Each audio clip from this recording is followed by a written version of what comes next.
So highlight track on this one, I've chosen Your Big Night, Sandy. It kind of has this, like almost a disco kind of thing. But at the same time, it's not that silly. To call it disco would do it a huge disservice. So what's the story there? What's sort of Maybe it's silly disco.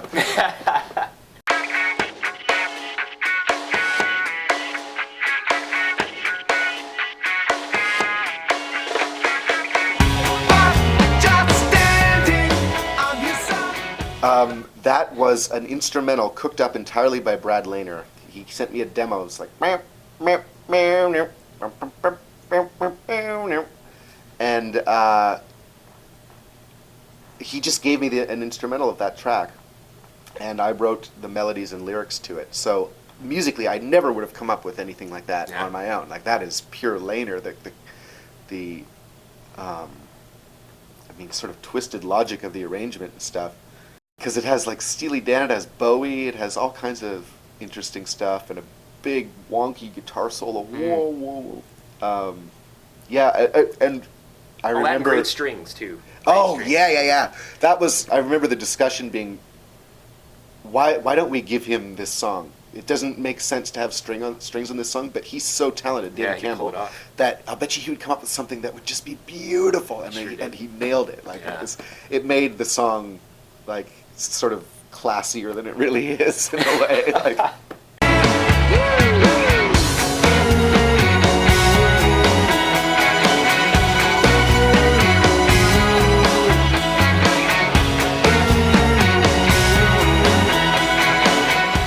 we had made the record in almost isolation from the label, August Everett. They just, once we got rolling, they didn't bother us.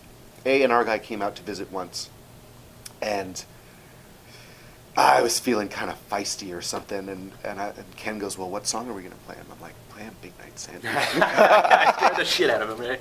Silence. Yeah. What have Chain smoking silence. Amazing. All right, so Still in Rome.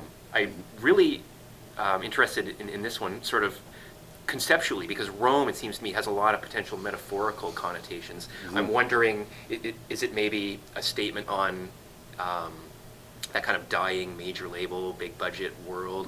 Was that something you were cognizant of, or is it more just the Romulus and Remus thing? And if so, what about that? No, now that you say that, though, it's interesting. The collapsing empire, the corrupt empire. Yeah. I can't remember exactly where my head was at for that period. A lot of it. I think it was more to do with I just wanted to have artwork that had those puppies on it. Right. I needed a title to make it work. And I had a song called Still in Rome already that kind of had nothing to do with the overall concept of the record. I think it was kind of fairly loosely put together. Or conceptualized. I don't think there was anything too heavy behind the meaning. So yeah, I learned about it from other people's reactions as time goes on. Perhaps it's more meaningful to me than my own initial conception of it. Right. There's what appears to be a young man discovering a guitar. Yeah. That has got to be something. Is that you? Is it what's? It's kind of like what's the Rush song where the guy discovers the guitar? What is this 6-string thing? God, yeah. Well, that's 2112, right? I think so. Yeah. Song? Yeah. It escapes me. A little bit of that. I mean, that's a nod to. That's that's part of my mythology is like Rush and Star Wars as much as like Greek myths. I mean, that's always at the forefront of my mind. Sure. Yeah. So highlight track for me is I Don't Believe It. I've been whistling that melody for weeks now. It's really like,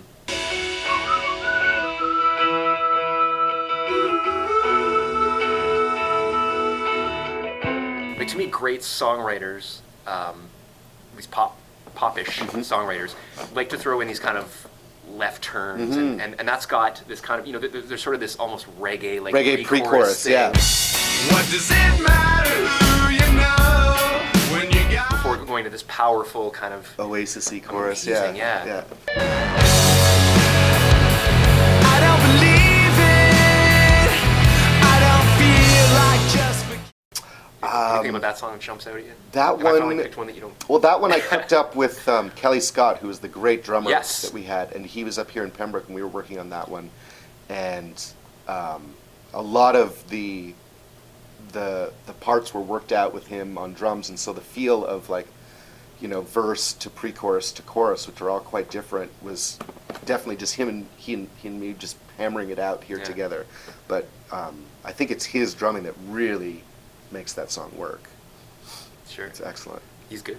Yeah, he's great. The best. Were we getting tired of that, of the major label thing, or what? I mean, I was getting tired of it not working out. Right. And so when DreamWorks dropped me, they gave me some money so that I could build my own studio. And I did kind of just have this sort of like kiss off sort of attitude. Sure. And I think it definitely was reflected in the music. It's definitely really kind of cocky. but that said, it closes with "What Have I Been Waiting For," Right. which I think, incidentally, was your first collaboration with Lindsey Buckingham, or was it maybe not the first? By that time, we had already collaborated, but it was the first thing to come out, released. Okay. Yeah. And it's really, really uplifting. Yeah, it's kind of the one kind of positive song on the record, I think, that's not tainted by sort of some of the gnarlier things that were going on at that time. You know, the last song on records are always like the way forward, you know? Yeah, kind of yeah, like- yeah, sure, yeah. The closing credits. This is yeah, and it sort of sets the tone for the next record Right. a little bit, which I think it did in a way, even though it was 9 years later. And I saw a quote. I wasn't able to find it again, unfortunately. I think you were speaking to Hour out of Montreal around 2009. Uh-huh. And you said something to the effect that, Blinker was really always just kind of conceived as a vehicle for my song. It doesn't You're gonna need, keep on yeah, I keeping think on. what I was getting at is that it doesn't need to be a big success Yeah. to be a success in my life. Like, I earn my money producing and recording other people's records, and I make a little bit of money off of Blinker the Star, not too much, like not enough to ever live off. But it's exactly it. It's always there for me, and I can always. Now it's so easy to put out a record so cheaply. Yeah, you well, that's know? it. And you can reach your hardcore fans at the very least, and if you're lucky, reach a few more. That's fine. Like, that's fine for me right Sure, now. Yeah. sure. When eBay first came out, I had a real problem, and I just like bought like all the old Cream magazines and stuff that have Lester Bangs and like these like Zeppelin ones are incredible. Lester Bangs, we need more like him today. Yeah, and you get to read like his articles that never got reprinted anywhere else, like the one in here about Southern music is amazing. About like oh no, it's in this one, the Almonds. He goes down south, like in the paranoid early 70s, Right. and like smokes dope with the Allman Brothers, and like says that they like they're out in the woods in their cabins and stuff, and they still would put like towels underneath the doors, because in the South it was like Yeah, it didn't take too kindly it was to- a different time for sure. So anyway, Amazing. vintage magazines, all kinds of newspapers.